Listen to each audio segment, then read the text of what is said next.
So not tomorrow, but 3 weeks from tomorrow. That is, I don't have the date in front of me. But anyway, you will have to have a job by that day. If you don't have a job by that day, you'll be dropped from the program and placed in another class. Now, it should not be a problem to find a job, okay? I have been emailing job opportunities to you. If you check the job posting link that I sent to you for jobs for students, there are lots of jobs there. So you shouldn't have a problem finding a job. It is ultimately your responsibility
can't change it. I don't have access to change it.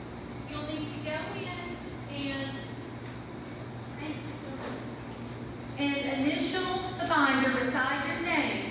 And then just leave the binder right there where it is, right in the front office, okay? So it counts as a grade because this is the only way we have record that you're going to your internship or to your work site that day, okay? Do you have a question about signing out? Yes, culinary interns do need to sign it as well because for that period, Mrs. Martin doesn't have access to enter your attendance even though you're working with her, okay? All right, so when you do not come to school, you're not supposed to go to work. So that's really to protect you. So if you are too sick to come to school, then your manager cannot require you to come to work, okay? And the flip side of that, if it's senior skip day and you think you're going to skip and then go to work, no, you'll get points taken off for doing that. You need to come to work and then go to, come to school and then go to work. Or if you're sick, then don't go to work either. Thank you. You just brought good luck. Okay. Perfect. Thank you so much. You cannot quit your job without first coming to me and us talking about it. I've been in charge of work-based learning for 24 years, and I cannot tell you how many times a student has come to me and said, I've got to quit my job, I hate my job, I've got to quit my job. And we'll sit down and talk about it, and we'll come up with some strategies of maybe how they can handle the situation. And then they come back to me in a couple of weeks and say, you know what, it's so much better, I'm so glad I didn't leave. Thank you for not letting me leave because it's so much better. Now, if it's a situation where we really feel like you need to leave, then we'll let you work out a notice and you'll be able to change jobs once during the school year. But hopefully you won't have to, okay? If I do give you permission to quit your job, you have to work a 2-week notice. So you would need to tell your manager, as of today, I'm turning in a 2-week notice. That way you don't leave them in a bind. And also, when you want to use them as a reference, when you're trying to get another job, and somebody calls and says, was Joe a good employee? Instead of saying, he left us in a bind, he just walked out, they'll say, oh yeah, he was a good employee. He actually worked a notice and didn't leave us in a bind when he left. If you get fired from your job, you can lose up to 100 points. So you need to make sure you're out there representing our school and the community. So make sure that you're putting your best foot forward. Again, you can't change jobs more than one time in the school year, but that's only if I approve the job change. Hopefully you won't have to have a job change.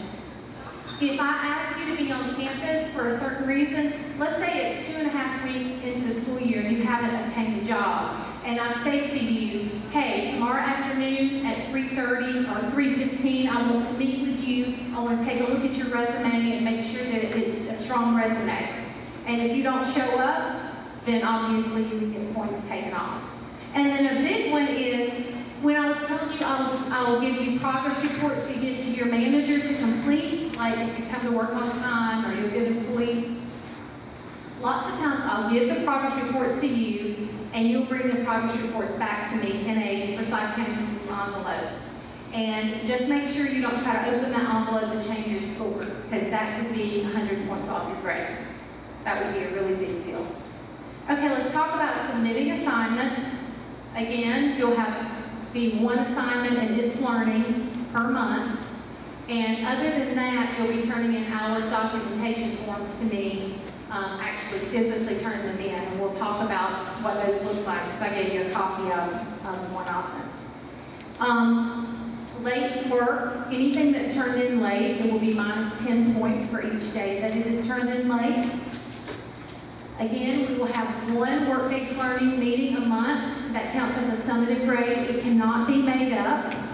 So you need to make sure that you note the meeting dates for this year. Now, I've already scheduled these meetings in the dining hall. It might be that, like last year, we had a couple of meetings that the school had to change at the last meeting because there was a special speaker during IF one day, and they had not planned on that. That was on a meeting day. These dates might change, but they hopefully won't change, okay? So you might want to take a picture of these dates so you'll have them. I will also, at our August meeting, I will give you an IF pass that's got all of our meeting dates on it, and the pass will be laminated, and you'll keep that pass with you. It's just going to be really small. And you'll keep that pass with you all year, so that when it's time to come to work-based learning meeting during IF, you'll have that pass with you, okay? For those of you who love to plan ahead, there is a page that has your required assignments for the year. Now, some of you are probably like, I really don't even want to look at that, so that's fine. But for those of you who want to plan ahead, you'll see all of your required assignments for the entire school year. If you look at August, the only thing you'll need to turn in, your paperwork that we'll go over in a moment, that will count as a summative grade when you turn that in. So if you turn it in late, that's going to be, you know, a poor grade for your first summative grade. And then you'll turn in your hours form for August later, after you've worked your hours in August.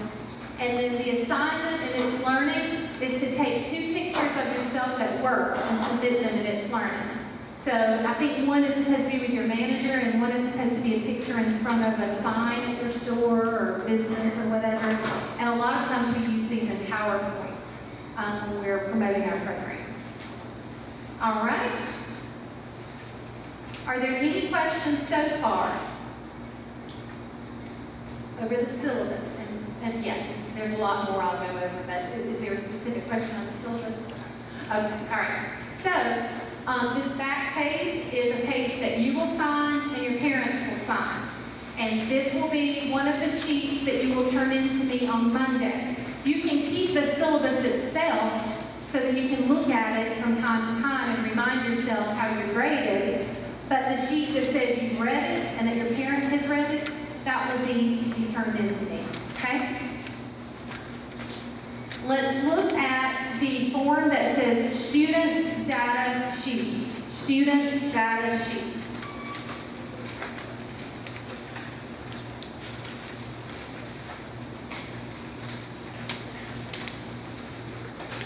This is another form that's going to be due on Monday. Make sure you fill out every single part of this form. I have to enter all of your information into a database for work-based learning internship students for the state of Georgia. So there are internship work-based learning students in every high school throughout the state of Georgia. So we have to turn in your name, where you're working, what your career pathway is, which career pathway classes you've taken. So if you do not complete this form entirely, there's going to be a problem when I sit down to enter your information, and I'm going to be very frustrated with you, and I'm going to take points off your grade, okay? So make sure that you turn in everything. When it says list the courses taken in your pathway, that means, for instance, if I am completing the fashion marketing pathway, then I would list all of the courses I've taken so far in fashion. So maybe it was marketing principles, and maybe it was fashion and retail. I don't know exactly the name of the courses, but list those courses. And where it says, what is your career goal? You have to list a career goal there. That doesn't mean that you can't change your career goal if you're somewhat undecided, but I have to have information to put into the database. Everybody circle the bottom of that page where it says checklist and proof of eligibility. Circle that. Please circle it. This is all the documents that you will bring to me on, hold on one second, Ms. Christopherson, would you unlock that and just let me leave the camera in it overnight? Jeff White asked me if I could do that.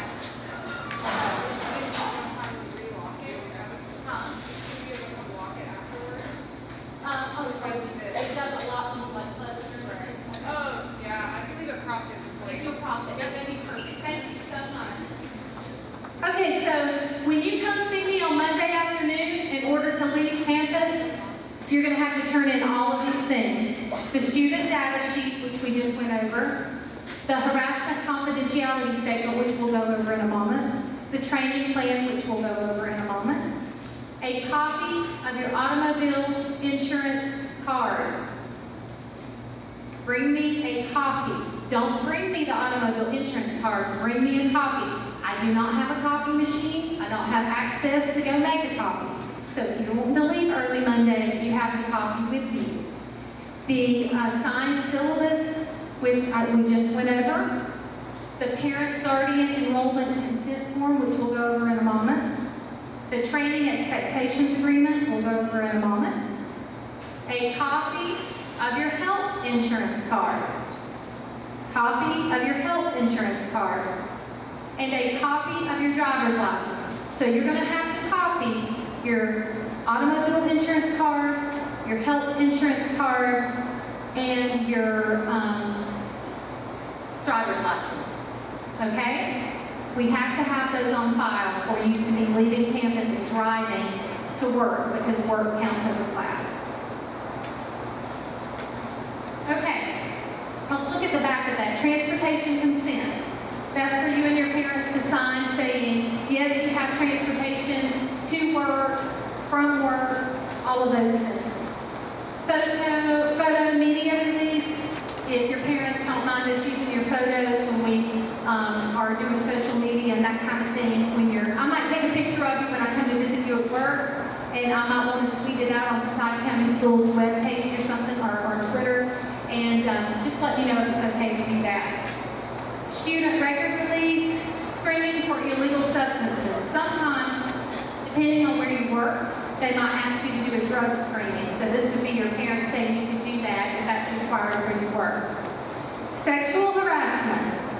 I had a student several years ago who was working at Chick-fil-A, and he hit a coworker, a female, on the bottom, on her butt. Like no big deal, right? That's what he thought. They considered it sexual harassment. He got into a lot of trouble, and his family was almost sued by the girl's family. Okay? So you need to really, before you say or do anything at work that could be considered sexual harassment, whether it's talking to someone inappropriately, touching them inappropriately, you better stop, because not only could it make you, could it cause you to be fired and to fail the course, your family can be sued as well. So it's a pretty big deal. Racial harassment, be aware of that. Confidentiality statement. Guys, this is huge. Last year at one of our high schools, we had a student working in healthcare. They decided to tell others about a patient that came in and the condition that the patient was diagnosed with. Not only was that student fired, their family is being sued. It's huge. So maybe you're working at a bank. It's not like you can go and look at, let's see how much money so-and-so's parents have, and then let's go talk about it. Maybe you're working in childcare. We heard that little Lucy was mistreated and suffered abuse, and then you're going around talking about it. If the place where you work tells you that something is confidential, it's a big deal. So just because you're a teenager doesn't mean that you're not going to get in trouble for it. You will get in trouble, and your parents can get in a lot of trouble as well. So it can be grounds for immediate termination, and it may result in legal action. So your parent and you need to sign saying that you understand that. All right. Now we've got a paper that says, "Dear employer or mentor."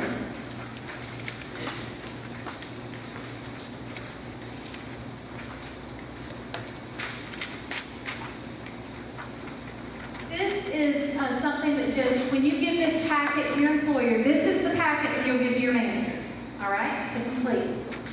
And it just introduces the work-based learning program. You'll see my name, Deborah Moore. You'll see my name in the very middle. My name, my contact information. If your manager has any questions when they're filling out the paperwork, they are more than welcome to contact me.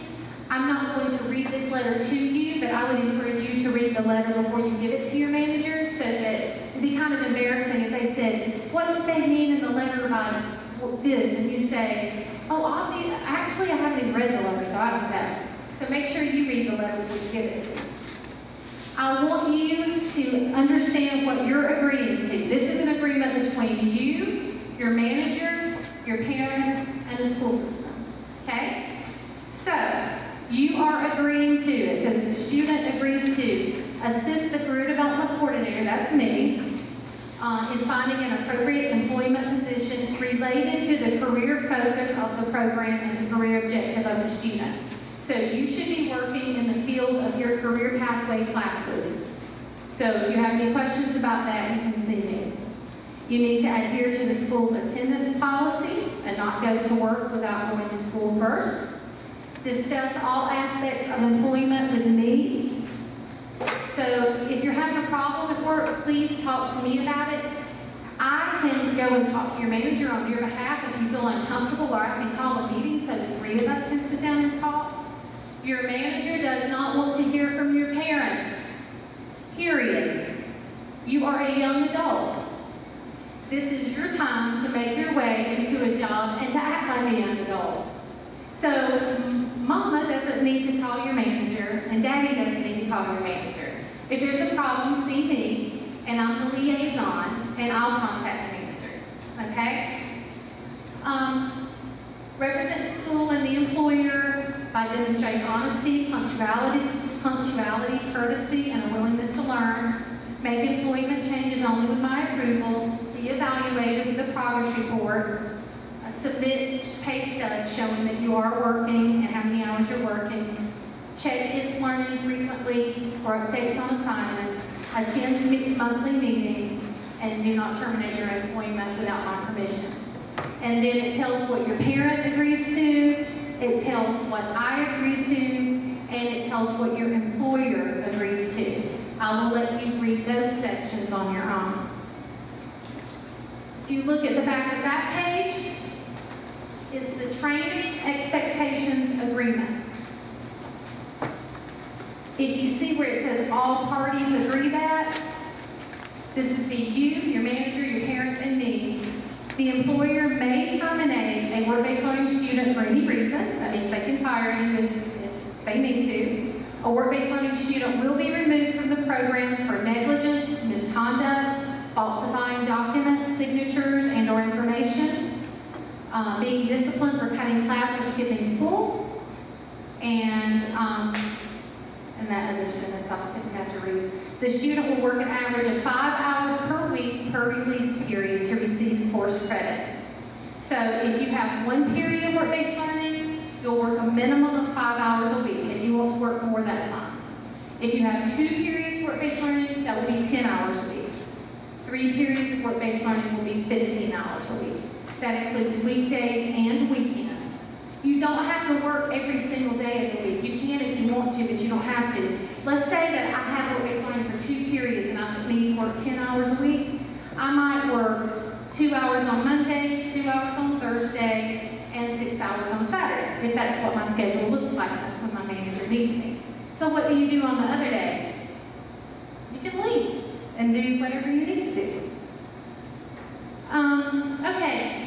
See where it says check here to indicate receipt of mentor letter? Your manager needs to put a check mark when they read the letter that was attached to this on the front. Something that managers tend to forget. So when your manager gives you your paperwork, you need to check and make sure they've done this. Because if you show up Monday and it's incomplete, then you're going to need to stay with me, and you're not going to have all your manager's initials that you need in this section. They need to initial and put the date when you were trained for safety reasons at your work, okay? So if you want to circle that portion or put a star beside it, it's just about 30% of managers forget to complete that part. So make sure your manager completes it so that you don't have to stay on campus with me, all right? The next page. This is something else that I have to enter into the database for all state work-based learning internship students. So at the top, when it asks the business's or the organization where you're working, the address, the telephone number, y'all, I have to have that information because I have to enter that information for the Georgia Department of Education. So do not turn in this form incomplete because I have to have the information. Where it says your supervisor's email address, I email your managers quite often and check in to see how you're doing. I also visit personally, and I also make phone calls to them, but it's very easy for me to send an email. Hi, just checking in. How's Julie doing at work? going well. So let your manager know. I mean, it's not like they're going to receive an email from you once a week or anything like that. I mean, once every 3 months. But I do need access to their email. Mentor email, you might have a manager or a supervisor, and then you may have somebody else that's kind of like a team leader that kind of trains you and mentors you. Or you may not have a mentor at work. That's fine. As long as I've got a manager's name and contact information, we're good. Okay, so this is an educational training plan. So, the Georgia Department of Education wants to know, since you're leaving school early and you're getting course credit for this, what are you learning? And your employer and you can sit down, or your employer may want to complete this by themselves, determine what you're doing at work, okay? So, this is just a general one. Let's say that you work at Chick-fil-A, because everybody can kind of relate to that. On your training plan, the things that you're doing at work, maybe you are greeting customers, maybe you are checking out customers on, using the cash register, taking their orders, maybe you are assisting in keeping the area clean. You're going to break down everything. Maybe you're helping close the store at night. You're going to break down everything that you're doing at work, and that's going to become a training plan. And when your manager scores you on how well you're doing, they're going to look to make sure that you're doing everything you're supposed to be doing that's listed on that training plan. So when you bring this back to me, see it has a list of 1 through 10 of what you're doing at work, or what you're learning at work, or what you're going to learn at work this year. You need to have at least 5 skills listed. At least 5. Some of your managers will say, oh yeah, we already have that typed up for our employees. Here's a job description of what somebody in your role does. Here, just attach that to that form. That's fine. That's fine. But you're going to have at least 5. Okay? And then your manager will sign, and then you will sign. Are there any questions on this packet? The packet that goes to your manager? Are you clear? Oh, excuse me. Was there a question? Are you clear on what they put in the training plan?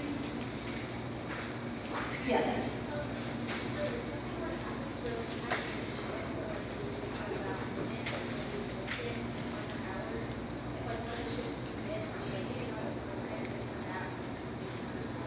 Okay, so in just a moment we'll look at the hours form, but let's say, for instance, it's next week, and let's say that you're scheduled to work Monday, Wednesday, Friday next week, and let's say Thursday night you get the stomach flu and you're throwing up all night, and on Friday you don't get to work, and you call your manager to let them know, I'm sorry, I can't be at work. Let's say that week you're supposed to have 10 hours, because let's say you do work based on 2 periods. But that week you only have 6 hours. You write in the square, which I'll show you in just a moment, that you were sick, and then I will verify with your parent you were sick that day, and then I will take off points for that.